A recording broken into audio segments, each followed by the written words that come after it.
Here on Friday, it is the hottest topic of the day, the ballad of Ricardo Pepi. He looked fantastic. He looks like he's working his way into a regular starting job at PSV, leading the league in Holland. And there was rumor, I felt validated, West Ham actually did come in with an offer, it says, for the American striker. Only on the back of the great midweek performance in Champions League to be felled by injury. It looks like he's going to be out for a significant period of time. Where does that leave Pepi and the American forward pool after it was kind of looking like Pepi was making a pretty hard case to be the number one? Yeah, so let's take this individually and sort of, I guess, chronologically, sequentially, right? So, and this is the way I saw it. Maybe this isn't the actual way that things happen in real time, but Ricardo Pepi, on Tuesday, Peter Bosz announces that Pepi's going to start against Liverpool. And as a fan of Ricardo Pepi, I've been on the Pepi train from the beginning. From the beginning, yeah, choo-choo, Ricardo Pepi. That was thrilling. As a U.S. men's national team fan, that was thrilling. As somebody who thinks Ricardo Pepi is ready to take the next step in his career, that was thrilling. I don't know that it was conceived as such, but it certainly could have been, let's put Ricardo Pepi in the shop window against Liverpool. And, I think they had reason to believe, and I don't know when they got their information either, but they had reason to believe that Arne Slot was going to rotate with Liverpool already through and guaranteed of a top two spot in the league phase of the Champions League. What did Liverpool have to gain by sending their best team to Holland? Nothing. So they didn't. They didn't send Salah, and they didn't send Van Dijk, and they didn't send anybody. Luis Diaz stays home. Gravenberch stays home. So we knew we were going to get a rotated Liverpool team, but who cares? It's the Champions League. Ricardo Pepi's going to start in the Champions League against Liverpool. And then he has a very good day.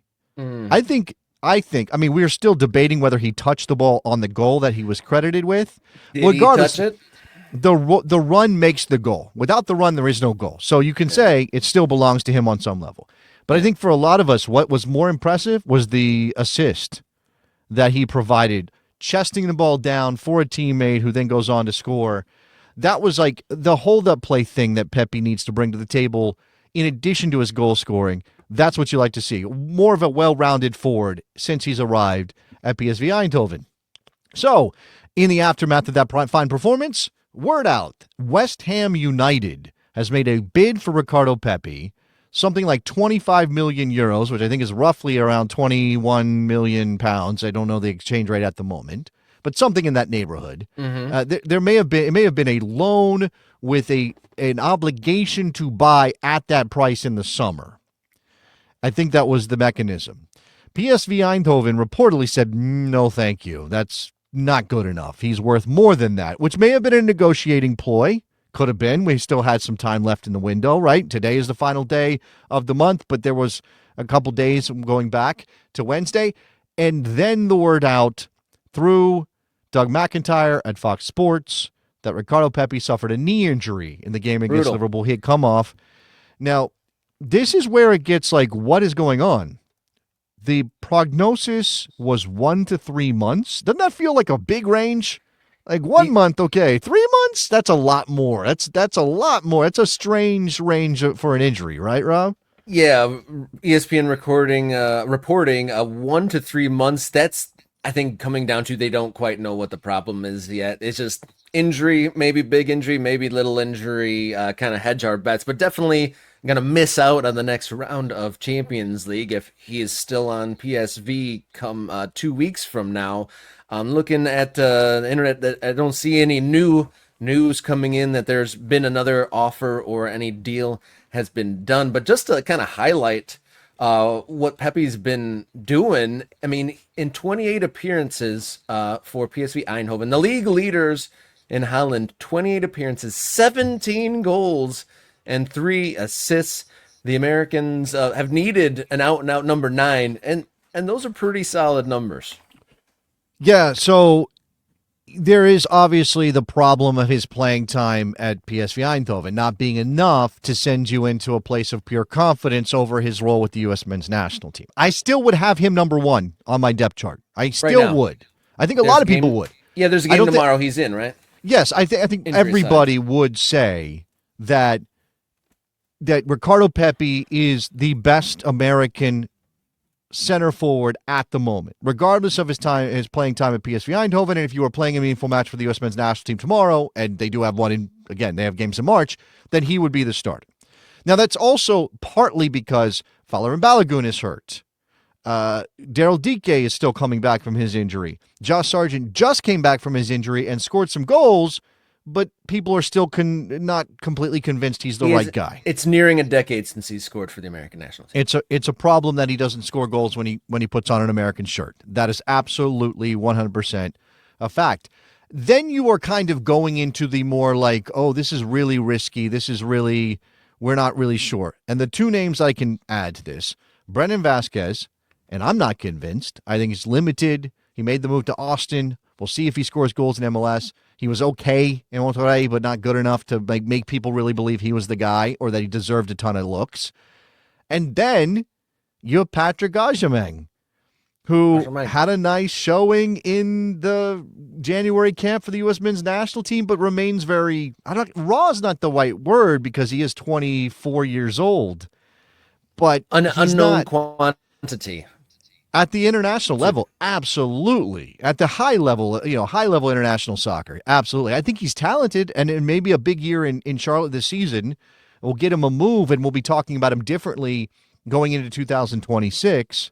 I don't know. The timing doesn't really work out for Patrick. Right? He's kind of showing up a little bit too late in the window to really make a case that he should be a starter for the U.S. men's national team.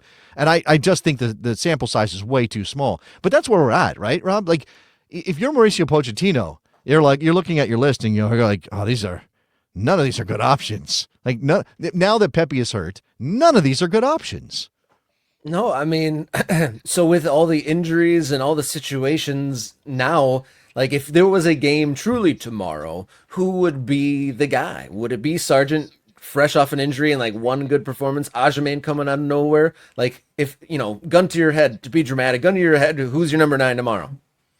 Yeah, I think it's probably Sargent, but I don't love it. I think so.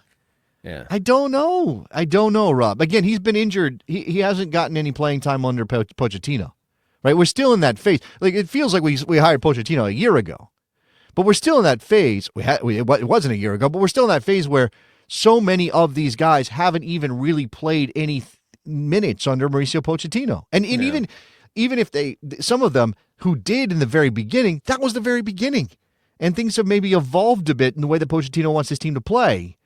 And so all we can do is sort of hang on to what little bit of information we have, and that includes a January camp with a bunch of MLS guys. And it's like, Diego Luna should be in the team, and Patrick Agyemang should be in the team. Really? You're making that case based on games against Venezuela and Costa Rica? I don't know. And not their A teams either. That was what BC team for Venezuela and Costa Rica as well. I mean, it was the guys that were, okay, I'll go, right? Yes. That's the other part of it, right? Like I want to believe, I clearly want to believe, but I think if you're being reasonable about taking in this information, you can't look at what we know and say, I'm sure about who should play center forward for the United States right now. I like Nate coming in with a timely comment. No problem. Weston can do it. Put Weston McKennie, put him up front. I mean, why not? He has done just about every single other position that he can. He can be captain from the front. I do think while he might not have an understanding of the right movement for a center forward, I do think Weston McKennie could be very good with hold-up play. So if you just want somebody to bring midfielders in and take the ball down and maybe be a focal point, yeah, let's go. Let's get Weston in there. Back to goal stuff from Weston McKennie. Yeah, you can really paint the picture. I could see him getting the ball at the top of the 18, feed a nice little pass to, Pulisic running past him for a goal. I could see that happening. I mean, he's great at those late entry runs into the box. He scored some goals, so why not? Well, there's also the. I mean, I don't know that this is in Pochettino's head, but who maybe that isn't a natural center forward could be a false 9. Maybe there's something. I don't like it really as a first option, but I don't think we want to run Pulisic out there as a false 9. Man, it's difficult. It's difficult, Rob. It's not great right now. It's not. While I think your hesitancy to get too excited about Ajaman is valid, you definitely don't want to get out over our skis here, but it is exciting that there is an emerging or a possibly emerging American talent. Definitely, I have more interest in watching Charlotte games in 2025. I mean, Wilfred Zaha could be exciting if that works out right, but having an American striker, possibly, rise in Major League Soccer is an exciting thing to think about, and we shall see what happens. Only a month to go, less than a month to go till MLS season 2025. Are you ready for that, Jason? No. Yes. Maybe. I don't know. Possible. Yeah. Sure. I mean, this is a process, right? to be an American soccer fan and trying to everything that comes at you as you go through your year. I will throw this one in. Again, Nate is giving us more suggestions. Timothy Weah has played as a center forward before. It's been a while, and no manager in his club game has ever, the club side has ever been like, hey, you should play. I mean, maybe a little bit at Lille. Or no, he has maybe played there once or twice for Thiago Motta. He maybe has, but it's not a regular occurrence. So I wonder if Pochettino would consider that. Yeah, I feel like that's how we were introduced to Timothy Weah when he first came onto the scene. But yeah, definitely hasn't made number 9 position his mainstay. Thank you for everyone for tuning in to today's episode of Morning Kickground. If you haven't hit the subscribe button yet, please do so now and tell your family and friends to do so as well. Word of mouth is the biggest way to accelerate the growth of this. Can I give a suggestion? Like, this is what you do. So, lots of people watch YouTube at home on their televisions, right? Like, everybody's got a phone, and maybe you have YouTube on your phone, and that's why you're watching. But some people watch on their television. I think everyone who watches this show watches it on their phone. I have a suspicion. Maybe. No, we actually have some data on that. They give us data on that. We can see what the percentage is. There's a decent amount of people who watch on television. If you watch it on or even if you don't, if you watch it on the phone, go to your TV, pull up your YouTube app, and just for every profile that is attached to your YouTube app on your television, like the show, subscribe to the show. That's what you need to do. Yeah, like, oh, the 4-year-old watches. I don't know. Like, my 4-year-old's into some Hot Wheels show now. Recently, that's what he likes fast things. So when or Paw Patrol or whatever's on YouTube that you might pull up, kids being spoiled by their parents and making weird videos, which is weird. I don't know about that one. But if your kid watches YouTube, just go subscribe to our show. They might be like, why is there a soccer show next to Paw Patrol? But it will be good for us, and we would appreciate it. 2 huge questions to wrap up the show. What is the one game you are really looking forward to watching this weekend, and what is Thiago's favorite Paw Patrol character? Okay, so the first question, man, I got to think about this weekend. We have City Arsenal this weekend, do we not? We also have a Milan derby this weekend, do we not? Yeah, we have not really looked forward to the club schedule, mostly via fixture list, because we've been focused on Champions League. But yeah, there's some big games coming up. That Milan derby, interesting. Obviously, you've got Yunus Musa available despite the red card, because it's the league and not the Champions League.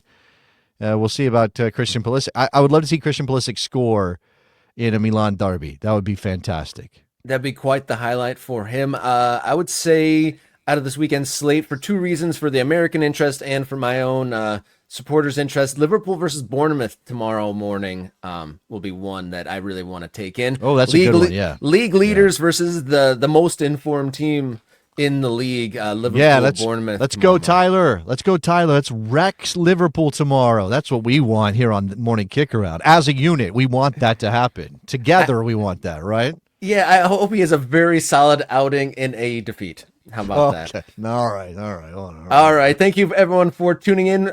So you didn't give me the favorite Paw Patrol character. Marshall, maybe? I think it's Marshall. It's Marshall, but he's also moved away. He still has some Paw Patrol connections, but he's moved away. He's matured a bit, believe it or not, from Paw Patrol. So it's not as much as you might think. A lot of Blippy happening. He's learning things from Blippy these days in Spanish. It's a lot. There's a lot going on. All right, Marshall, Mahm, and Blippy for the win here. So everybody, enjoy your weekend. We should be back on Monday. And until then, everybody, please enjoy your soccer. Bye bye. Bye bye, everybody.